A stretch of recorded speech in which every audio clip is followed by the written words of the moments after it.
जो में हम गेट 2024 में पूछे हुए मैथ्स के पेपर में एलपीपी का क्वेश्चन डिस्कस करने वाले हैं। तो अगर क्वेश्चन हम की बात करें, वो कहता है consider the following linear programming problem P is minimizing की प्रॉब्लम दी है, कंस्ट्रेंट यहाँ से ये दी है और सारी पॉजिटिव कंडीशंस दी हुई है।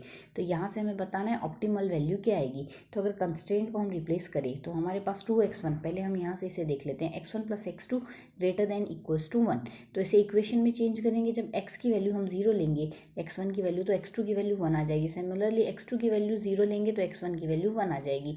इक्वेशन में एक तो ये वैल्यू हमें मिलेगी। सिमिलरली अगर इसको हम सिंप्लीफाई करें, जब x1 की वैल्यू 0 लेंगे तो x2 की वैल्यू 1 आएगी, सॉरी 2 आएगी यहाँ से हमारे पास, और जब x2 की वैल्यू 0 लेंगे तो x1 की वैल्यू 1 आएगी। इस तरीके से 1 0 1 0 ये तो सेम आए, ये 0 1 और 0 2 पॉइंट आए। तो अगर इसे हम ग्राफिकली रिप्रेजेंट करें तो कुछ इस तरीके से बनेगा, 1 0 1 0 तो सेम ही आया था, तो ये पॉइंट तो सेम आएगा।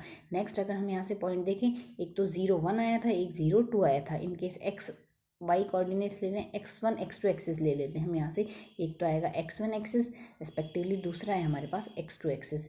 तो यहाँ से इस तरीके से आ गया। एक का रीज़न हमारे पास ग्रेटर देन था, तो 0 ग्रेटर देन 1 वाली कंडीशन फुलफिल नहीं होती, 0 0 रीज़न में नहीं आएगा। तो इसका तो 0 की तरफ नहीं होगा और इसका 0 की तरफ होगा। तो ये हमारे पास यहाँ से कॉमन रीज़न आएगा। तो अगर इस कॉमन रीज़न के क्रिटिकल पॉइंट देखें, एक पॉइंट तो ये आ रहा है, एक ये आ रहा है, एक ये आ रहा है, इस तरीके से 3 पॉइंट्स मिल रहे हैं। एक पॉइंट तो मिल रहा है 1 0, दूसरा मिल रहा है 0 1 और तीसरा मिल रहा है 2 0। जेड की वैल्यू हमारे पास 5x1 + 2x2 थी, तो x1 और x2 की वैल्यू अगर रिप्लेस करेंगे तो z की वैल्यू 5 आ गई। यहाँ से वैल्यू z की 2 आएगी, x1 x2 की वैल्यू रिप्लेस करने से यहाँ z की वैल्यू 10 आएगी। तो हमें यहाँ से z की वैल्यू 10 आ रही है। तो हमें मिनिमम वैल्यू देखनी है, मिनिमम हमें यहाँ से मिल रही है और कितनी मिल रही है, 2 मिल रही है। तो ऑप्टिमल वैल्यू आ गई 2, और किस पॉइंट पे आई है, 0 1 पॉइंट पे। तो मिनिमम वैल्यू 2 से हमारा कौन सा ऑप्शन करेक्ट हो गया, डी ऑप्शन हमारा यहाँ से करेक्ट आंसर होगा। I hope you understand explanation. Thanks for watching.